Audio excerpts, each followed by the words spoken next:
Amigos de Letra Capital, estamos con Marco Barrera. Él es coordinador de vinculación internacional del Fondo de Cultura Económica de México. Está de paso por Lima. ¿Cómo está, maestro? Muy bien, muchas gracias. Quizás Hola a podemos todos. empezar hablando.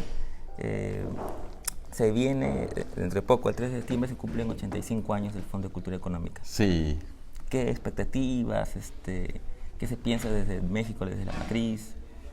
Pues muchísimas cosas. Primero vamos a tener un festejo muy particular. Vamos a recibir en nuestra casa a nuestro presidente, a Andrés Manuel López Obrador.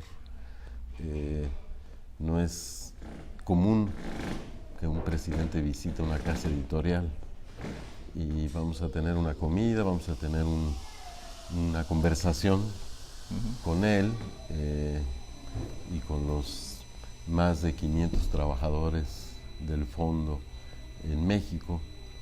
Y también es importante porque no es cualquier aniversario, ¿no? Son 85 años de la presencia de una editorial que pues es una de las más importantes de Iberoamérica, que tiene presencia en Estados Unidos, en España, en Guatemala, a través de Guatemala también en Centroamérica y el Caribe, en Colombia, en Ecuador, en Perú, en Argentina, en Chile.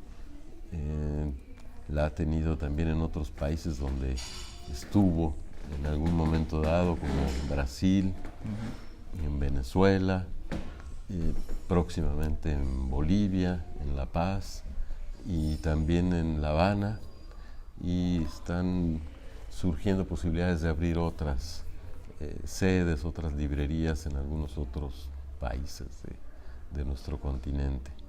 Y 85 años se dice sencillo, pero son 85 años de una presencia de una editorial que ha formado intelectuales, artistas, literatos, poetas, escritores, narradores de todo tipo,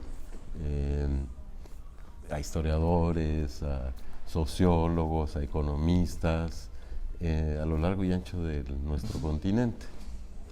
Es una editorial que ha marcado a muchas generaciones y que esperamos que lo siga haciendo, que nos podamos vincular a las nuevas generaciones, que no viva de un pasado glorioso, sino que se adapte a las nuevas circunstancias. Y en estos momentos en que en México hay un cambio muy importante en nuestro país, que ese cambio permita generar debate, reflexión, pensamiento crítico acerca del progresismo y del pensamiento de izquierda en nuestros países, y que nos ayude a reflexionar sobre lo que hemos vivido en las últimas décadas y cómo podemos construir un mejor futuro para todos. Ahora que menciona esto de la importancia de adecuarse, digamos, a los nuevos tiempos para, como dice usted, no vivir del esplendor pasado, ¿no?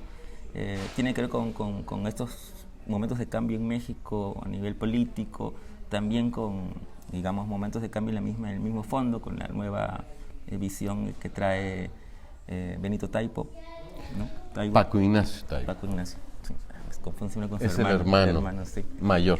Mayor, sí, por eso él es Taibo II. No, porque el papá de ellos, que también era escritor y era periodista, era Paco Ignacio Taibo, Paco Taibo. Y cuando tuvo al hijo y le puso el mismo nombre, le tuvo que agregar el 2.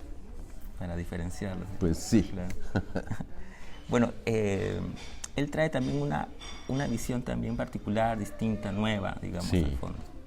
Sí, claro. Bueno, el fondo es conocido por su catálogo, un catálogo histórico que tiene más de 11,000, cerca de 11,000 títulos, con muchísimas colecciones, pero básicamente podríamos hablar de la colección histórica, de los grandes libros de economía, de historia, de sociología, de filosofía, muy importantes, con muchas colecciones, de gran tradición en el pensamiento económico, por ejemplo con el trimestre económico, que cada 3 meses surge un nuevo número. Podemos hablar de un área muy importante, reciente, de publicaciones juveniles e infantiles. Y en todo esto, en medio de todo esto, pues una gran cantidad de ensayos sobre literatura, pero con muy poca literatura en su catálogo. Y uno de los grandes cambios que estamos viviendo es el ampliar el catálogo de literatura en nuestras colecciones. Es muy importante tener un libro de ensayos sobre Vargas Llosa o sobre cualquier otro autor, pero ¿dónde están los títulos de creación literarios de estos grandes escritores, ¿no? Pero además incorporando otros que no han tenido la presencia que pudieran haber tenido desde hace muchos años. Y si hablamos de Perú, pues estamos hablando de Mariátegui, estamos hablando de Scorza, estamos hablando de, en fin, de una gran cantidad de autores que no están presentes en nuestra colección y que deberían de estar.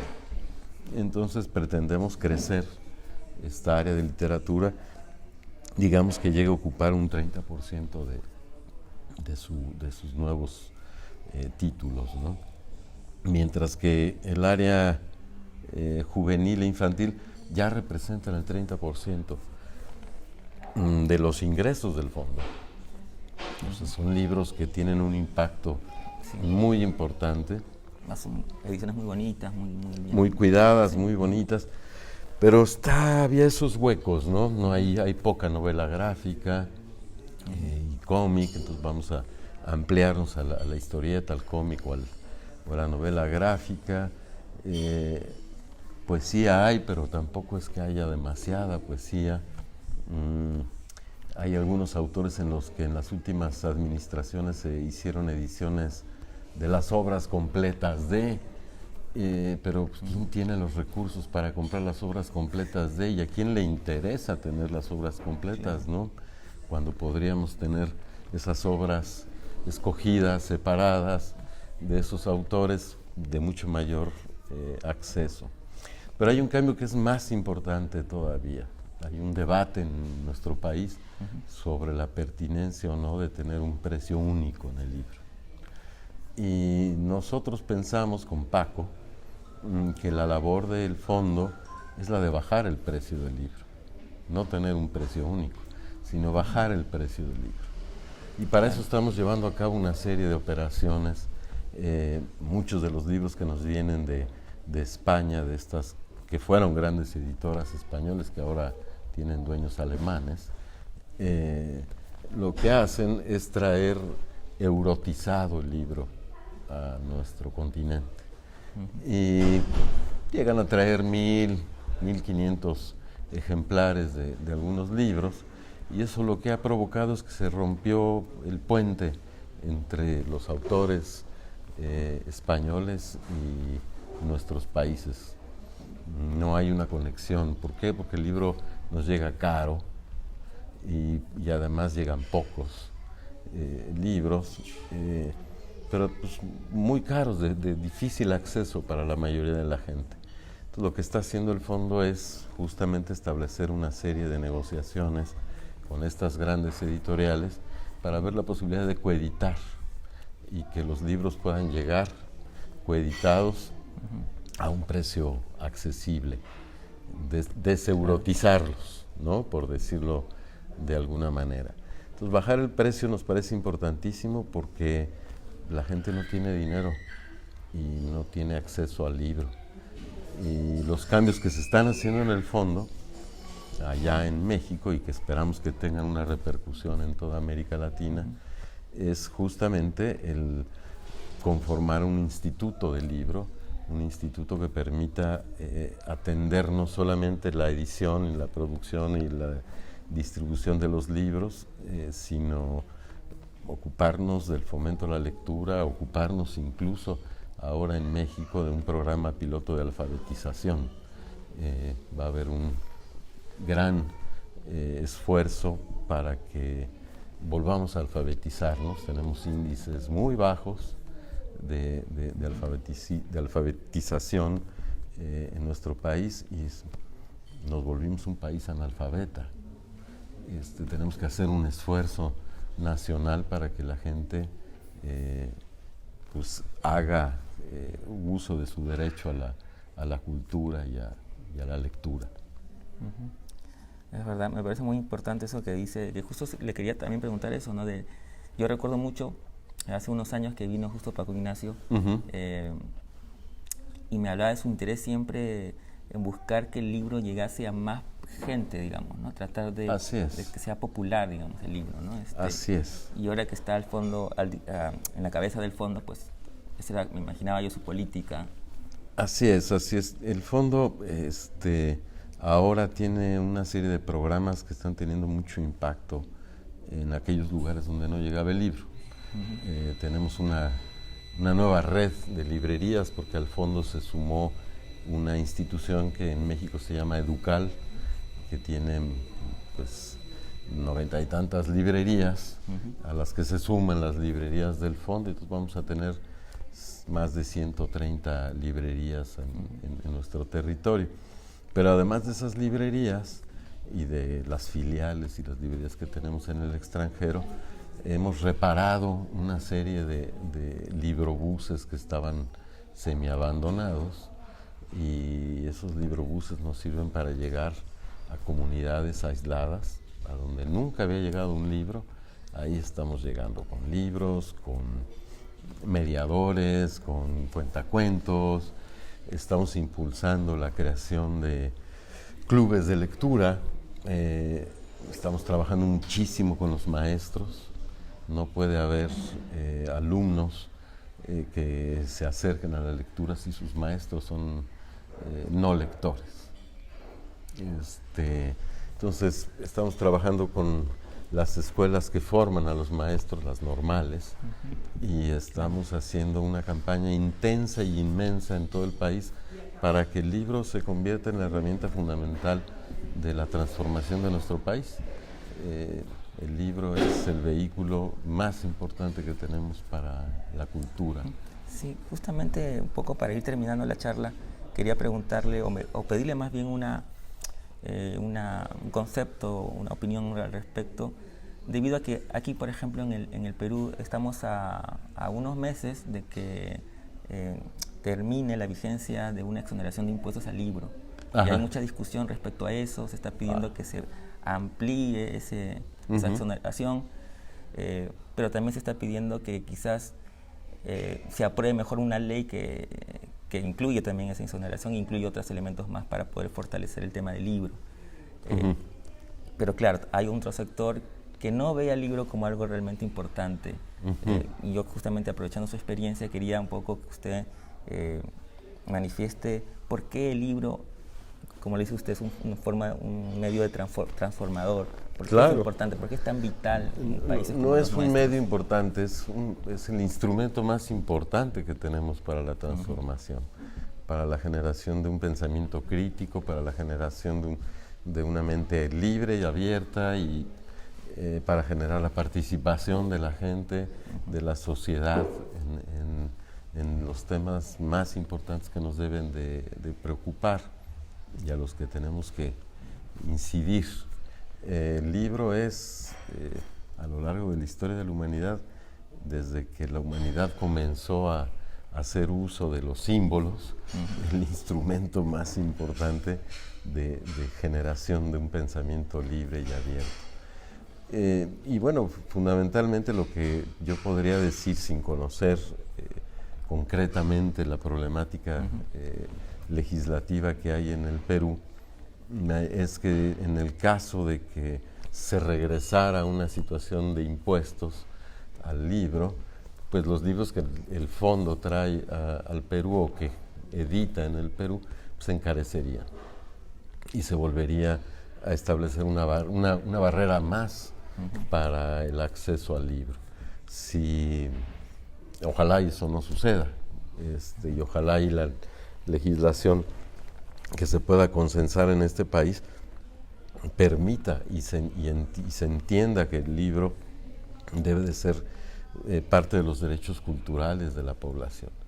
Y si lo vemos así, pues el Estado, pero no solo el Estado, todos, la industria editorial, debe de estar encaminada a facilitar el acceso a los libros y a la lectura, no solo a la generación de un producto, porque el libro es algo más que una mercancía. No se puede tratar como una mercancía común y corriente.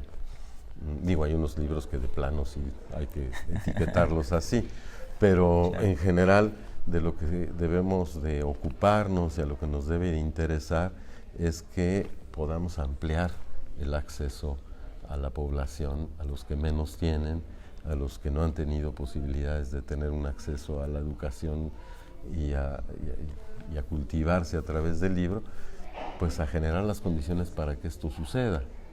Es fundamental para todos tener un pueblo crítico, consciente, informado, culto, porque de otra manera creamos las condiciones para que aparezcan otro tipo de fenómenos como los vivimos nosotros, como el crimen organizado, como bandas criminales que están dedicadas a otras cosas, porque la gente que no tiene acceso a la cultura y no tiene acceso al pensamiento más avanzado que hemos logrado desarrollar como humanidad, pues tienden a incorporarse a otro tipo de actividades que no son benéficas para nadie. Bueno, para algunos, pero no precisamente para los que están pensando en una sociedad equitativa, libre, democrática, que esté pensando en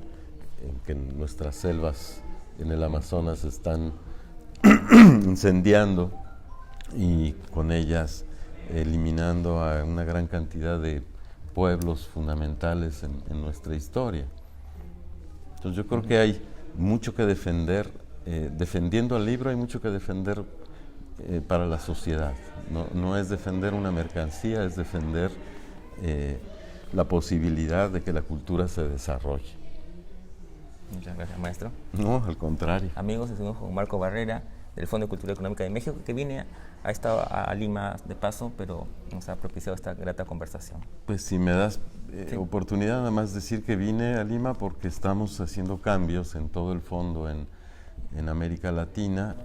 Vengo justamente a que el nuevo director, Gustavo Rodríguez Elizarrarás, tome las riendas del fondo y comencemos a hacer transformaciones aquí también.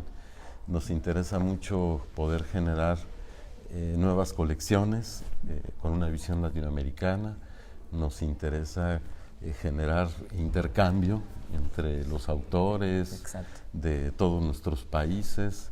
Vamos a lanzar próximamente algunos concursos dirigidos a los jóvenes para incentivarlos, no para generar contratos de exclusividad como vienen a hacer las grandes editoriales, sino para que a través de redes, a través de del propio fondo podamos fomentarlos, podamos crearles herramientas para que se vuelvan autores para todos, pero también para que haya este intercambio que dejó de existir en América Latina. No se trata de crear un boom artificial, un nuevo boom, sino se trata de realmente generar la posibilidad de que los escritores se conozcan en todos nuestros países, que los brasileños puedan conocerse en el Perú, que los argentinos puedan conocerse en el Perú, que los escritores peruanos se puedan conocer en Chile y en otros países. Entonces, más allá de las diferencias que pudiera haber entre nuestros países, lo importante es que estos autores nuevos, jóvenes, puedan tener un canal de salida no comercial, sino en pro de un desarrollo cultural benéfico para todos. Muchas gracias. Al contrario. Gracias, amigos.